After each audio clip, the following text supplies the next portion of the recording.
Oi, vocês, tudo bem? Sejam muito bem-vindos ao nosso canal Atos Criminais.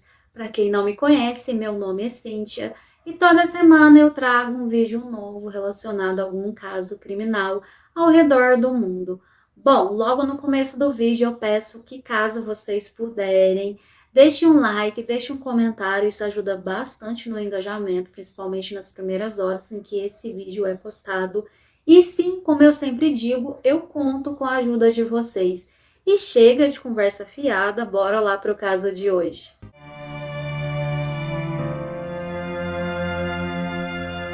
No caso de hoje, eu vou contar uma história daquelas revoltantes. E para começar, eu vou falar de Dolores Diane Nutley, que nasceu em 31 de agosto de 1956 em McVille, localizada no Tennessee. Essa cidade fica a cerca de mais de pouco ali 100 quilômetros do sudeste de Nashville e tem pouco mais de 13 mil habitantes. É realmente uma cidade ali quase que no meio do nada, mas é uma cidade relacionada à questão agrícola. Eles fazem muitas coisas relacionadas à horticultura. É considerado a capital mundial da horticultura, então, apesar de ser uma cidade pequena de agricultores, é uma cidade que movimenta muito dinheiro. A Dolores, que todos conheciam como Diane, é uma pessoa cheia de vida, alegre, entusiasmada com a vida. Ela tinha dois irmãos, a Vicky e o Rick, do quais, ela era muito próxima. Os dois contam que no final do ensino médio, a Daiane ela tinha a intenção de estudar, de ter uma profissão, e depois disso ela gostaria de construir uma família e de ter filhos. Mas algo aconteceu ali durante o ensino médio, ela conheceu um rapaz chamado James Watts. Eles se apaixonaram perdidamente e eles não se desgrudaram mais. Tanto é que no final do ensino médio, em 21 de dezembro de 1974, eles se casaram. 4 anos depois, o casal então estava dando as boas-vindas à primeira filha do casal em outubro de 1978, que foi a Jamie. Ela recebeu esse nome em homenagem ao pai, o James, e 11 anos depois, então, o casal deu as boas-vindas à segunda filha, que foi a Jessica Watts, que nasceu em 29 de julho de 1989. Diane adorava a sua família, o grande sonho da vida dela era construir família e ter filhos, então ela estava se sentindo muito realizada. Todos viam o quanto ela era uma boa mãe, o quanto ela era dedicada. Ela era uma ótima dona de casa, ela cuidava de tudo, enquanto o James ele trabalhava fora. Acontece que nem tudo são flores e no começo de 1993, em março, o James ele sofreu um acidente de carro, foi um acidente gravíssimo e ele acabou perdendo a vida. Imagine a Daiane, ela ficou ali com as suas duas filhas, ela tinha ali um vislumbre do que seria o futuro dela ali com a família, mas agora era como se o chão tivesse saído dos pés dela. E sua irmã Vicky conta que a Daiane se sentia derrotada, ela estava um pouco depressiva. É claro, ela tinha ali uma ótima rede de apoio, que eram os irmãos que ajudavam muito ela, mas ela estava ali, Claro, tem toda a questão do luto. E a Daiane também se perguntou como ela poderia, continuar ali vivendo sozinha, cuidando daqueles filhos. É claro, ela tinha uma preocupação de mãe. Daiane, ela sempre morou em McVille e ela morava ao lado de uma família muito importante da cidade, que era a família Meyers. Tanto ali o marido Millard quanto a sua esposa Clement, eles eram muito conhecidos na região. Eles tiveram 4 filhos, que eram Douglas, o Gary, o Willard e o Wayne. A família era muito conhecida porque eles trabalhavam com a questão madeireira, que era muito famosa ali na cidade também, e eles tinham um ótimo poder aquisitivo, além de poder. Isso é muito importante porque praticamente eles mandavam em toda a cidade, praticamente mandavam em todas as pessoas. A Daiane conhecia essa família desde pequena, porque era uma cidade pequena ali, então todos se conheciam, Morando ali do lado da casa da família, ela acabou ficando ainda mais próxima. E depois que ela perdeu o esposo, ela sentiu nesses vizinhos uma questão de acolhimento. Então, ela ficou muito próxima dessa família. E ela se aproximou em especial do Douglas, que todos conheciam como Dog. Eles haviam se conhecido desde a questão ali da escola, de quando eles eram pequenos.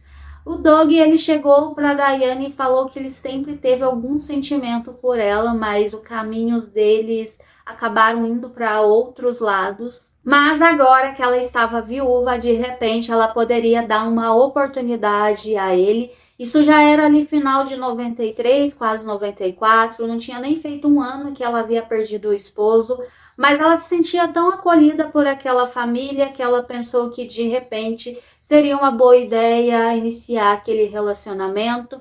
O Doug, ele era muito prestativo, ele tratava as filhas da Daiane como se fossem filhas dele, então esse relacionamento teria futuro, né, de acordo ali com a Daiane, e eles iniciaram então esse relacionamento. E não demorou muito para que o Doug ele fosse morar ali com a família em McVeigh. Quando o Doug foi morar com a Daiane, ele não foi sozinho. Na época ele tinha um filho chamado Raymond, que tinha 9 anos. Então ele também levou esse filho para morar com a Daiane. Parecia ali a junção perfeita, porque eles tinham filhos pequenos, eles poderiam cuidar disso juntos. A Daiane ela continuaria sendo uma dona de casa, enquanto o Doug ele se preocuparia com toda a questão da manutenção da família. Novamente a Daiane ela pensou que ela poderia pensar no futuro para a família, ela teria a ajuda de alguém para ajudar a criar suas filhas. Então ela realmente ficou muito feliz e a Vicky, a irmã dela, que era muito próxima, fala sobre isso, o quanto foi importante esse relacionamento para a Daiane ela sair ali da questão depressiva que ela estava enfrentando. E em 1999, tudo estava indo bem para aquela família. A Daiane permanecia muito ativa na comunidade, ela fazia parte da Igreja Batista e ela fazia várias atividades ali dentro da igreja. A Jéssica estava com quase 10 anos e ela era uma garota muito ativa, esperta e inteligente. Ela era muito popular na escola, apesar de ser muito jovem. Ela tinha ali vários amigos, principalmente amigos mais velhos. Dentre esses amigos mais velhos estava a Chelsea, que tinha ali já 13 anos e fazia parte do time de softball, no qual a Jéssica ela também gostaria de entrar e de participar. Então ela fazia parte dessas atividades, no qual a mãe da Chelsea era treinadora de softball. A Chelsea Marie Smith ela nasceu em 23 de fevereiro de 1986 e os pais dela eram Marshall e Melanie. Como eu disse, a Melanie era treinadora ali do time de softball e a Chelsea e a Jéssica se tornaram muito amigas, elas estavam sempre juntas. Como eu disse, elas tinham ali uma diferença de idade, mas a Jéssica ela estava em todos os grupos, ela era muito ativa.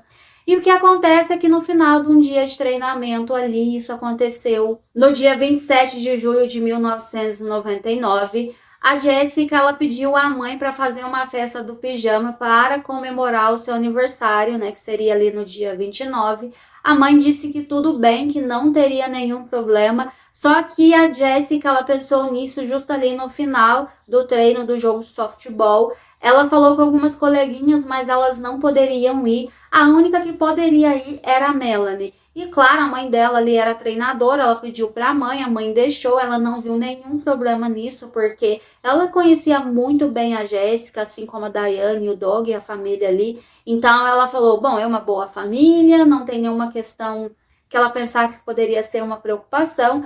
E ela deixou então a filha ir com a Jéssica e a Daiane ali para a casa da família de Jéssica. É incrível isso porque eu acho que a Melanie, a mãe, ela nunca pensou que isso seria ali um ponto final na vida de sua filha, porque algo tenebroso aconteceria. Acontece que na manhã do dia 28 de julho de 1999, a polícia de McVeigh recebeu um telefonema dizendo que uma casa estava em chamas e que inclusive os bombeiros já haviam se direcionado para o local. Os bombeiros, quando chegaram nessa casa, eles viram que tinha muita fumaça, tinha um fogo ali. Eles entraram pela casa para ver se eles encontravam alguém que precisasse de ajuda. Logo ali eles viram um quarto que tinha uma mulher adulta e uma criança. Eles se aproximaram e viram que infelizmente eles não poderiam fazer nada. Quando eles foram até um outro quarto, eles viram que tinha um fogo ali, tinha uma outra criança. Infelizmente, quando eles se aproximaram, eles viram também que essa criança não estava com vida. Então, vocês já imaginam de quem eu estou falando. Esses bombeiros pegaram esses corpos, levaram para fora, cobriram e deixaram ali. Imediatamente toda a cidade ficou sabendo sobre o que estava acontecendo, inclusive a Vicky, que era irmã de Daiane, ela foi para o local e ela conta que quando ela chegou ali, ela viu alguns corpos ali no gramado, ela se aproximou, disse que era irmã de Daiane, a dona da casa, e os policiais que já estavam ali perguntou se ela poderia dar uma olhada e ver se realmente se tratava da irmã dela. Ela conta que jamais pensou em ver a irmã naquele estado e quando eles descobriram ali o rosto, ela entrou em estado de choque e disse que sim, se tratava da irmã. Eu achei isso tão cruel porque ela teve que reconhecer a irmã ali no calor ali do momento e tal. Foi uma coisa tão traumática, ela fala que ela jamais vai esquecer aquela imagem. A Melanie, a mãe de Chelsea, também foi avisada e ela ficou horrorizada. Ela, no momento, não pensou sobre aquilo, ela pensou, não pode ser verdade o que está acontecendo, eu nunca deixo a minha filha dormir fora de casa. Não é possível que justamente na noite em que eu deixei ela ir para uma festa do pijama, isso aconteceu. Ela estava desesperada, a Chelsea era filha única, então imagine, é terrível isso que aconteceu com essa família. É lógico, né? Essas famílias elas foram deixadas ali no momento de luto, de tensão. Depois que os bombeiros apagaram as chamas, os policiais entraram pela casa. Os bombeiros inicialmente achavam que aquele fogo deveria ter sido iniciado por algum acidente doméstico, como uma vela acesa que caiu e acabou incendiando tudo, mas os policiais, que têm um olho mais treinado, quando eles entraram na casa, eles viram que poderia se tratar de algo um pouco mais complicado.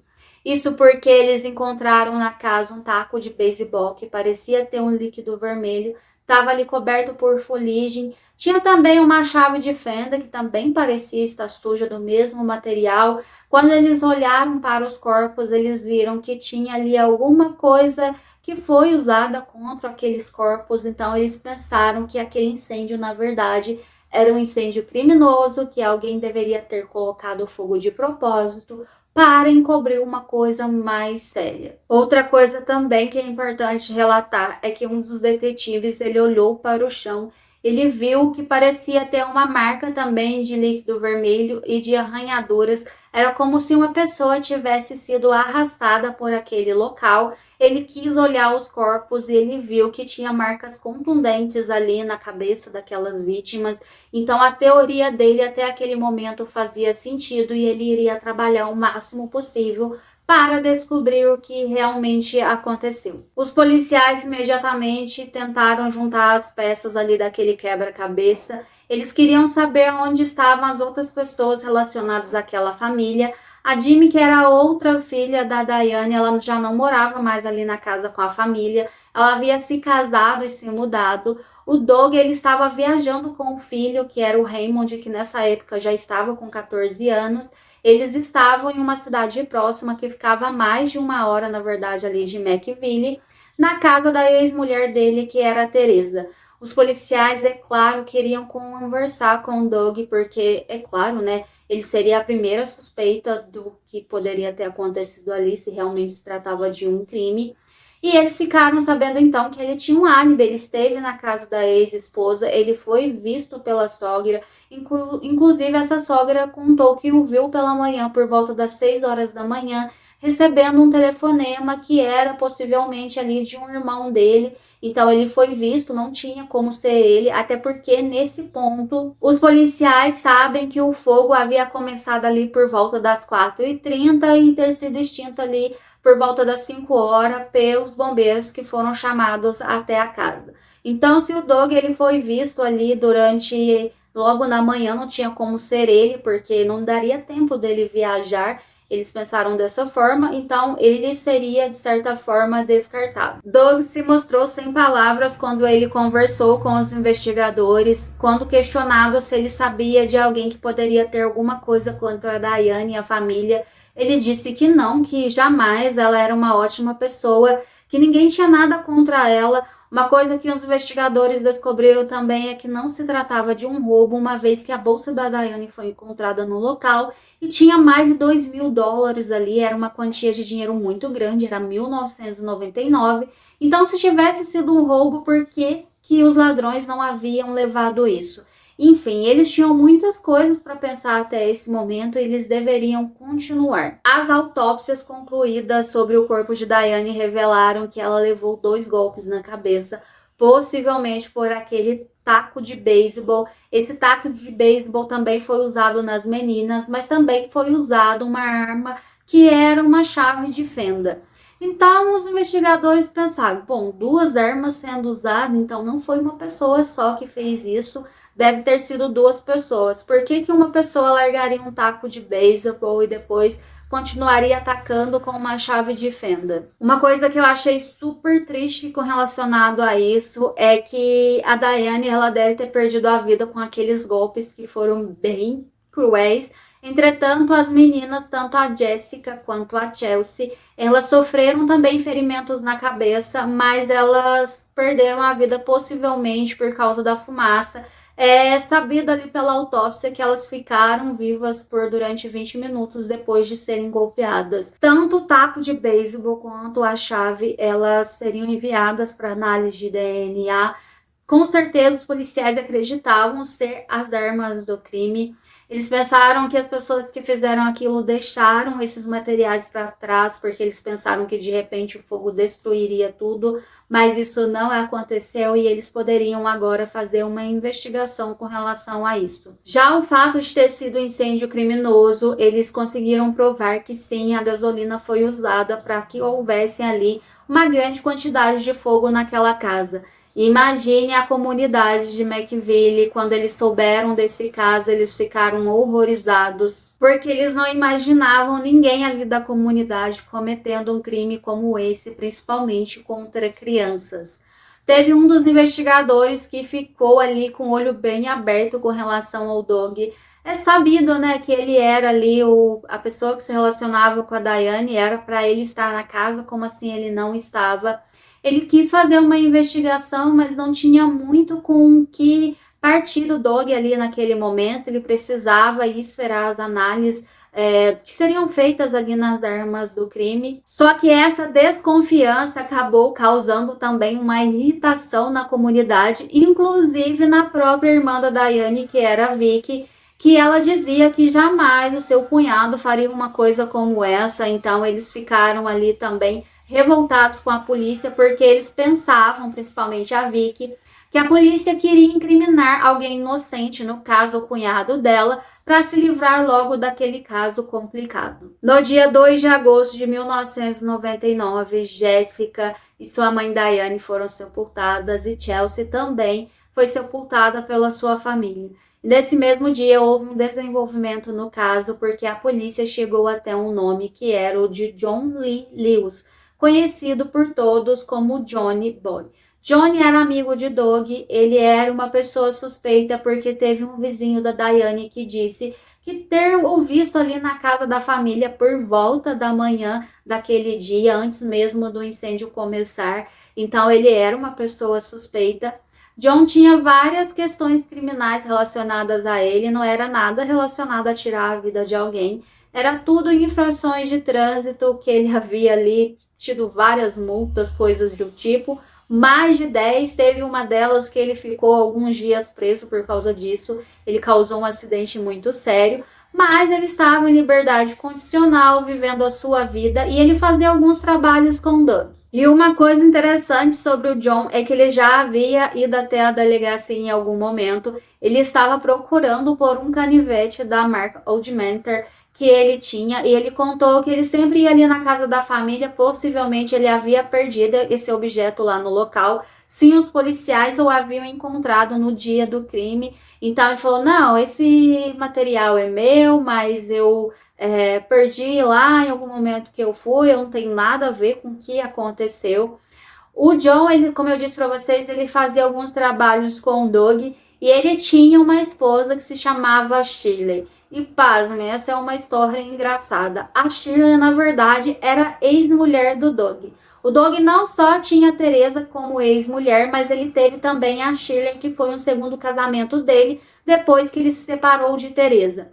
E quando ele começou o relacionamento com a Diane, ele ainda estava casado com essa Shirley. Então teve uma traição aí, de repente teve alguma rusga. Vai que a Shirley ainda tinha algum ciúme, alguma rusga com o que tinha acontecido no passado e pediu ao seu então namorado agora, John, que eliminasse a Diane. As coisas são muito nebulosas com relação a esse caso. A Vicky, ela foi até a polícia para dizer de algo que ela havia se lembrado.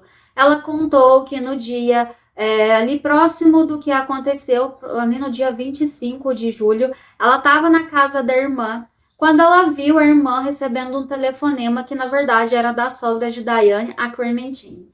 E a Clementine estava fazendo aquela ligação, parecia uma ligação de ameaça, porque ela meio que estava dizendo para Diane não se envolver nos negócios da família, que ela não tinha nada a ver com aquilo e que ela não queria que ela se intrometesse sobre o caso de um outro filho dela, que poderia ser investigado por algumas coisas relacionadas a várias refeições. Parecia que ele estava manipulando essas questões aí.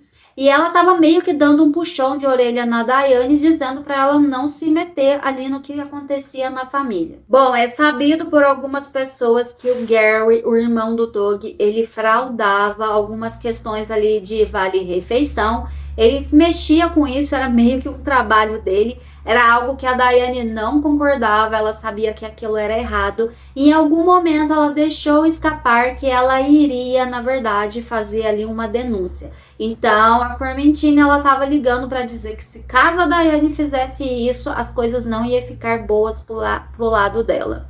A Vicky contou sobre esse telefonema e contou também que a Clementine, a matriarca da família Meyers ali, ela sabia sobre tudo o que acontecia na família e ela também ficava vigiando a vida da Diane. E ela até chegou a falar isso para Diane, que aonde quer que ela fosse, ela sempre saberia. Vicky contou aos policiais que inicialmente ela não pensou sobre isso, mas que agora ela estava desconfiada que de repente a sogra de Diane ou o Gary, que era o cunhado da Diane, tivesse a ver com o que aconteceu na casa naquele dia do incêndio. Então os policiais iriam investigar sobre isso. Estava havendo muitos rumores na cidade, até porque não havia tido prisões, não havia tido nenhum desenvolvimento no caso, que as pessoas ficassem sabendo até aquele ponto, e elas tinham dúvidas e elas ficavam levantando teorias sobre o que aconteceu. A Melanie, a mãe de Chelsea, ela estava muito preocupada porque ela não tinha novidades sobre o caso. Então ela e sua mãe, que na verdade então era a avó da Chelsea, começaram a andar pela cidade colocando vários cartazes. Nesses cartazes elas perguntavam o que havia acontecido, se alguém tinha alguma informação, para chegar até a polícia e contar, por mais que fosse ali o mínimo detalhe possível, pois isso poderia ajudar a desenrolar o que havia acontecido. Essas mulheres trabalharam bastante, elas fizeram um grande esforço. Isso acabou sendo ali, uma pedra ali para os policiais, porque eles sabiam se eles não resolvessem aquele caso, elas não iriam descansar. E no dia 20 de agosto, lembre-se do Johnny Boy, ele voltou a ser um personagem principal nessa história, porque uma outra testemunha disse o ter visto próximo da casa da Diane, ali na madrugada, por volta das 4, 5 horas da manhã. Ele foi chamado e novamente ele disse, sim, eu estive lá para falar com ela e tal, mas era um horário muito inapropriado. Quem que vai na casa de alguém pela madrugada? Os policiais queriam ter mais informações. Ele disse que só passou, que não conseguiu falar com a Diane e que foi embora. Bom, até esse momento ainda não tinha as análises do que eles tinham ali, então eles precisavam aguardar mais coisas, mas eles resolveram dar uma checagem melhor no John e eles descobriram algumas coisas. O John e o Doug, eles trabalhavam realmente juntos, mas não eram só coisas legais que eles faziam. eles também roubavam equipamentos agrícolas, que eram equipamentos muito caros, e acabavam revendendo esses equipamentos. Segundo alguns testemunhos, a Daiane em algum momento ficou sabendo sobre isso. Ela era muito contra essa questão de ilegalidade. A Daiane sempre falava que ela tinha duas filhas, que ela precisava dar o exemplo. Inclusive, o irmão da Daiane, que era o Rick, ele contou que em algum momento ela falou para ele que se acaso ela precisasse ir até a polícia e denunciar o próprio esposo, que era o Doug, ela iria, e que ela já tinha dado um intimato para ele dizendo que se ele não parasse, ela iria tomar providências. Os policiais pensaram se de repente o Johnny não tinha ficado bravo ali com a Daiane por isso e tinha ido até a casa para cometer alguma coisa mais grave. Uma vez que nesse momento eles não tinham tanta desconfiança do Doug, porque ele tinha um bom álibi, e sim tinha testemunhas que estavam com ele numa outra cidade, então eles não acreditavam que o Doug poderia ter cometido alguma coisa contra a sua esposa, apesar de ter outros investigadores que tinham assim ali as suas desconfianças. Mas o John era a principal pessoa que eles estavam de olho nesse momento e eles sabiam que ele poderia sim ter informações do que aconteceu. Porém, o John falou muita coisa do que eles já não sabiam, mas houve um vizinho da Daiane que apareceu, que era o Sean, e ele falou que na madrugada em que a casa foi incendiada, ele acordou para tomar água e ele se lembra de ouvir o barulho de um caminhão, que segundo ele era o barulho do caminhão do Doug. Ele conhecia muito bem aquele barulho, porque ele era o vizinho, estava acostumado com aquela movimentação. Era um barulho bem característico ali do escapamento. Ele conta que ele tem um cachorro, né? Ele tinha um cachorro e esse cachorro sempre latia para qualquer veículo que passasse ali. Mas quando era o Doug, mesmo sendo aquele barulho, né? O cachorro não fazia nada. Então ele falou: nossa, olha, é o Doug. E na verdade, agora ele estava sabendo que o Doug ele estava sendo tirado da cena do crime porque possivelmente ele estava na casa de sua ex-esposa Teresa. Mas esse vizinho, apesar de não ter visto o caminhão de fato, dizia que com certeza aquele barulho era do caminhão do Doug. Então, os investigadores agora queriam olhar muito bem tanto para o Doug quanto para o John, pois apesar de ainda não ter nenhuma evidência concreta contra eles, eles queriam saber se realmente não havia tido a possibilidade do Doug ter saído da cidade onde a ex-esposa dele estava e ter voltado até McVille para fazer, né, o que aconteceu com a Daiane e as crianças. Houve também uma outra testemunha, era de uma pessoa ali da cidade que em algum momento havia solicitado o serviço do Doug. Ele instalava algumas coisas, mexia com encanamento, então ele foi ajudar uma mulher. E essa mulher conta que enquanto ele estava ali fazendo o trabalho dele, ele recebeu um telefonema do irmão. O irmão parecia estar meio revoltado por aquela questão que a Daiane queria meio que denunciá-lo. E ele meio que falou assim: ah, eu não aguento mais essa situação, eu vou acabar tirando a vida dessa mulher. E aí essa mulher da cidade falou: ah, que isso? Ele falou: não, na verdade eu só tô estressado com toda a situação, não é nada. Mas é algo estranho para se dizer, ele parecia muito estressado e essa mulher falou sobre isso. Os policiais sabiam que havia um elo fraco ali em toda aquela situação e tinham quase que total convicção que o Johnny era a pessoa envolvida. Mas ele não ia dizer nada, mas eles pensaram na Shirley, que era então agora a sua esposa. Eles foram até ela e meio que mostraram ali várias fotos que eles tinham da Daiane, também das crianças. Isso meio que quebrou a Shirley e ela contou: tá bom, eu vou contar o que eu sei aqui e aí vocês trabalham aí com o que vocês têm. Ela contou que alguns dias antes ela ouviu o Johnny conversando com o Doug, dizendo que ela deveria ser eliminada e que eles teriam o apoio da Clementine, que era a mãe do Doug. Ela pensou: bom, mas quem que eles querem que seja eliminado? Ela sabia ali que o esposo dela tinha algumas questões controversas, ela conhecia bem o Doug também, porque ela havia sido casada com o Doug. Ela ficou bem com os olhos abertos. Ela conta ainda que no dia 31 de julho, alguns dias depois que aquilo aconteceu, o Johnny pediu para que ela queimasse algumas roupas dele. Ela não questionou muito sobre esse fato, mas ela fez isso. E ela contou ainda que alguns dias antes ela se lembra do Johnny comprando 5 galões de gasolina e ela se lembrava muito bem disso porque ela falou para ele: por que tudo isso? O que você vai fazer com isso? Ele disse: não é da sua conta. Então ela ficou meio chateada com aquela situação, então ela se lembra bem desse momento e ela acha que essa gasolina é que havia sido usada para colocar fogo na família da Diane. Diante da confissão da Shirley, ela também havia dito que o marido, assim como o Doug, eles também, roubava aquela questão dos equipamentos agrícolas para vender e também mexiam ali com a questão de vender ilícitos. Diante de tudo isso, eles puderam enviar um mandado de prisão para o Johnny, ele realmente foi preso e assim a polícia poderia agir mais incisivamente com relação a ele e questioná-lo sobre o que aconteceu. Bom, o Jones conversou em vários momentos sobre o que aconteceu, mas a polícia estava fazendo o trabalho dela.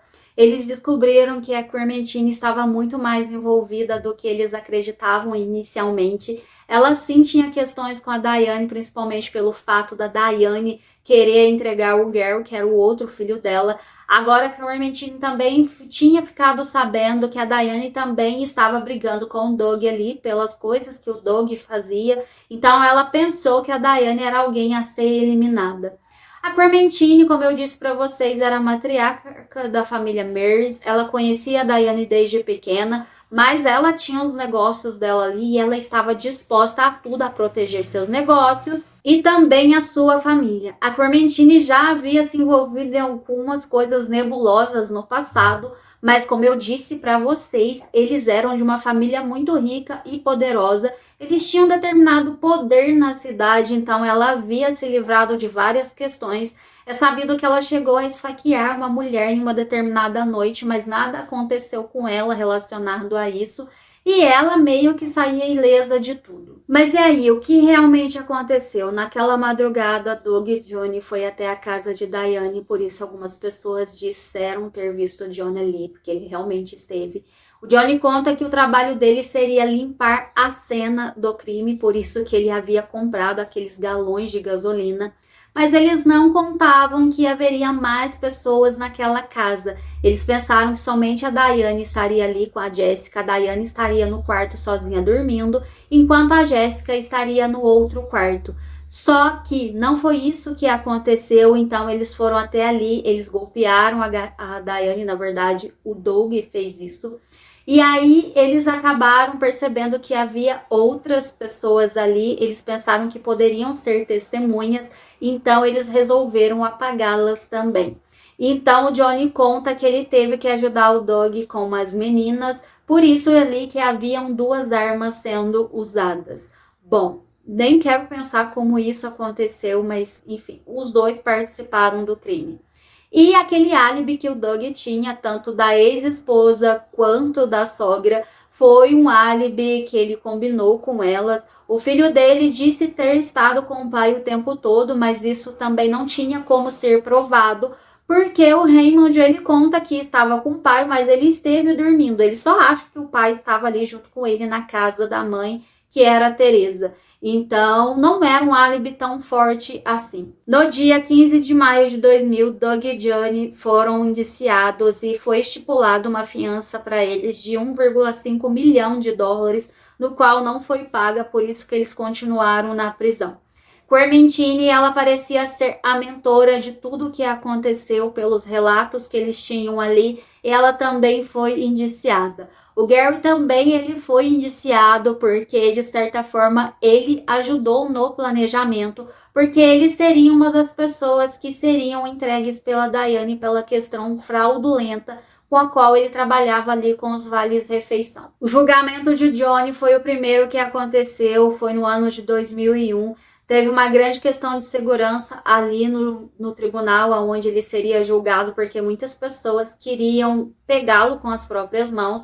ele foi condenado a 65 anos de prisão. Já o julgamento do Doug aconteceu em março de 2002 e ele foi condenado a 24 anos de prisão por incêndio criminoso e foi condenado a 3 prisões consecutivas de prisão perpétua por tirar a vida da sua esposa Diane e também das 2 garotinhas, a Jessica, que era sua enteada, e a amiga da Jessica, a Chelsea, que estava ali na casa aquele dia para uma festa do pijama. Já o julgamento da Clementine, que era a sogra da Diane, começou em março de 2004. Ela estava com 67 anos de idade.